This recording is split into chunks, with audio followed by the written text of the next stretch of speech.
Welcome you back for the module 4. The module 4 title is pneumatic power systems. As you know that the pneumatic power systems is the air operated power systems. Even in the previous module what we are discussing is nothing but the hydraulic power system. There the power systems are operated by means of the oils, which is nothing but hydraulics. Now here the content with respect to these modules are the introduction with respect to the pneumatic systems, advantages, limitations, characteristics, and also the fluid conditioners, then FRL units, then pneumatic actuators. In the pneumatic actuators, so we are discussing the two things. One is the linear actuators, another one is the rotary actuators. In the pneumatic actuators, we are also discussing the rotary cylinders, types, construction, and applications. The pneumatic control valves, DCV valves, flow control valves, pressure control valves, and as well as quick exhaust valves, delay valves, shuttle valves, and twin pressure valves are discussed in detail.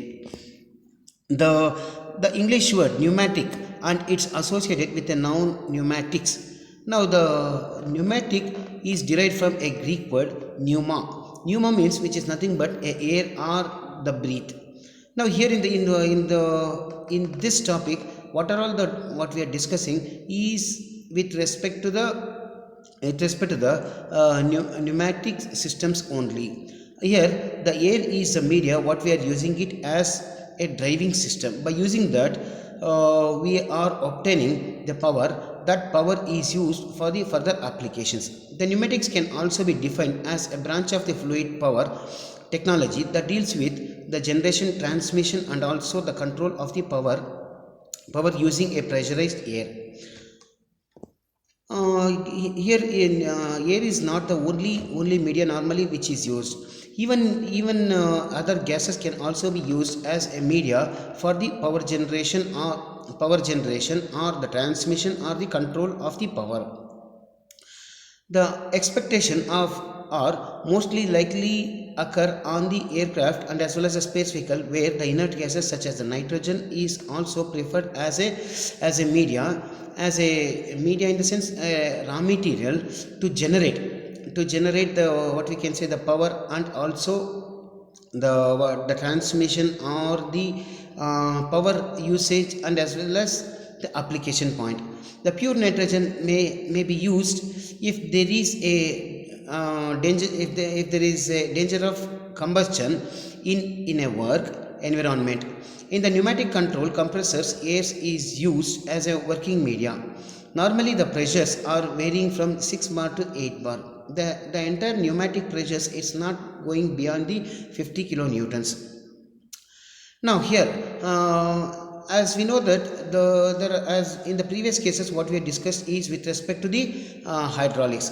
Now first what we will do is why we have to go for the pneumatic systems and what are the advantages and what are the disadvantages, that we are discussing it in detail. Now the next topic what we are discussing is with respect to the choice of the working media and the system. The choice of the media depends upon the application. The first thing, the some of the general and as well as the broad rules normally followed for the selection and as well as the working is when the system requires a high speed, medium pressure, and less accuracy of the position, then the pneumatic systems can be preferred. If the system requires a high pressure and high precision and a fluid system with oil is good.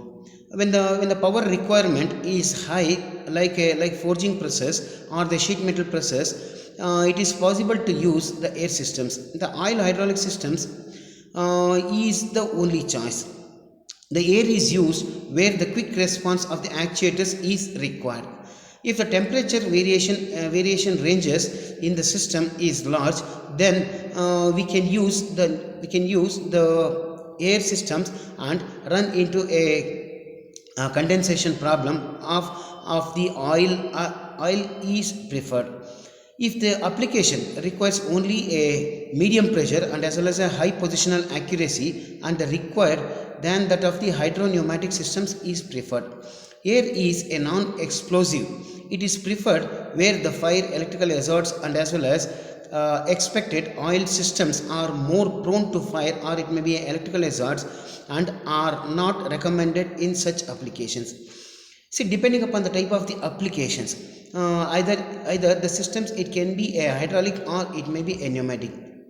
Most of the systems where the load is a major parameter, and also the speed is a major parameter, and also the precision is a major parameter, in such cases you have to go for the hydraulic systems. But if the load carrying capacities is of minimum, and also the the generation or the transmitting power is of less, in such cases the what we can say, we can go for the pneumatic systems.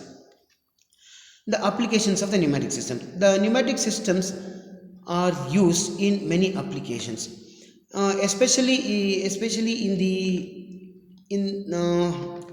the normal applications, the air drills, or it may be a hammers, or it may be a rock drills, or it may be wrenches, or even the air cushion supported structures are the major applications.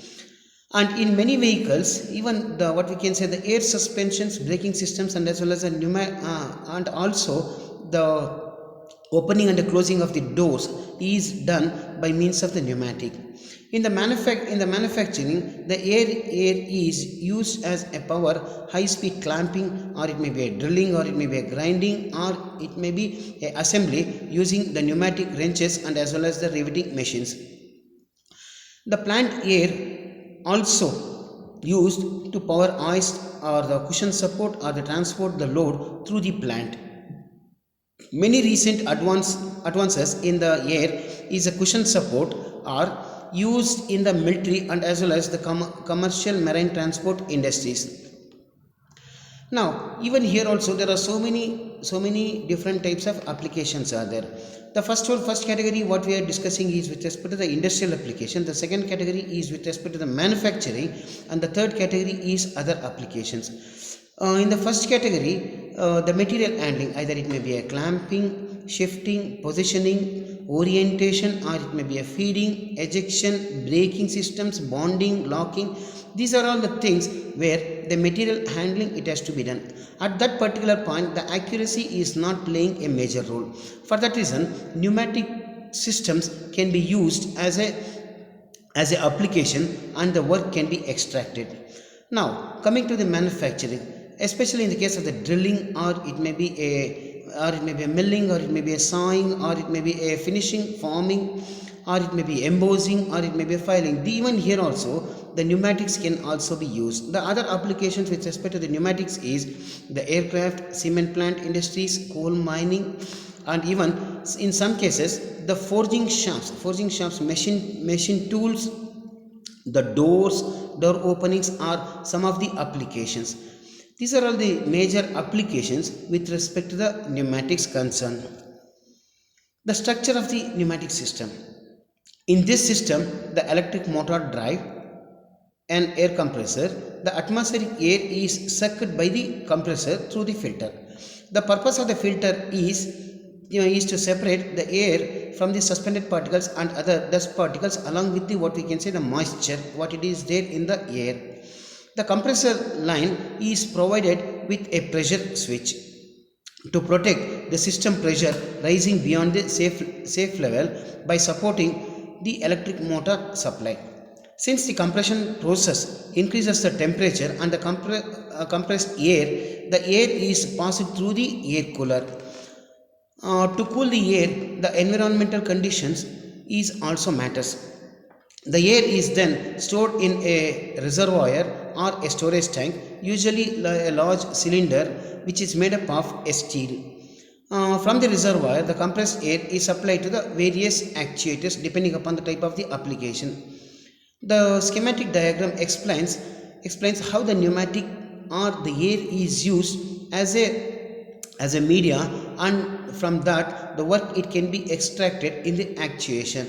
Now the first thing is, from the atmosphere the air is drawn through the filter, and the same thing is passed through the compressor.